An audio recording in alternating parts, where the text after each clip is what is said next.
பொதுவாக அந்த சிம்ம ராசி அப்படின்றது காலபடி அந்த 5வது வீடாக இருந்தாலும் இந்த வீடு வந்து ஒரு ஸ்திர ராசி. இது வந்து ஒரு நெருப்பு ராசி. இந்த ராசியில் இருக்கக்கூடிய நட்சத்திரங்கள் வந்து மகம், பூரம், உத்திரம் 1ஆம் பாதம். மகம் நட்சத்திரம் வந்து கேதுவோட நட்சத்திரம். உத்திரம் அப்படின்றது சூரியனுடைய நட்சத்திரம். பூரம்ன்றது சுக்கிரனுடைய நட்சத்திரம். ஸோ இந்த சூரியனுக்கும் இந்த நட்சத்திரத்துக்கும் உள்ள தொடர்பாக தான் இந்த ராசிக்காரனுடைய வாழ்க்கை முறைகள் அமைந்திருக்கும். ஸோ அதனால் வந்து இந்த ராசிக்காரங்களை எப்படி இருக்குது அப்படின்னு நம்ம பார்த்தோம்னா, பொதுவாக வந்து இவங்க நல்லா கொஞ்சம் உயரமாக இருப்பாங்க.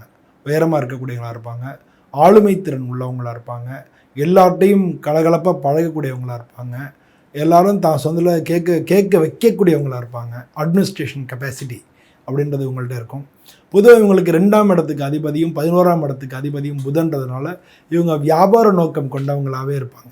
இப்படி இருந்த போதிலும் பொதுவாக சிம்ம ராசிக்காரங்க அரசாங்கம் ஏன்னா சூரியன் இல்லையா, அரசாங்கம் சம்பந்தப்பட்ட விஷயங்கள் எல்லாத்துலேயும் இவங்களுக்கு வந்து சக்ஸஸ் கிடைக்கும். அது சம்பந்தப்பட்ட விஷயங்களில் தான் வேலைகளும் இவங்களுக்கு அமையும். ஒரு சில பேர் ஐஏஎஸ், ஐபிஎஸ் அந்த மாதிரிலாம் இருக்கிறதுக்கான வாய்ப்புகள் நிறையா இருக்குது.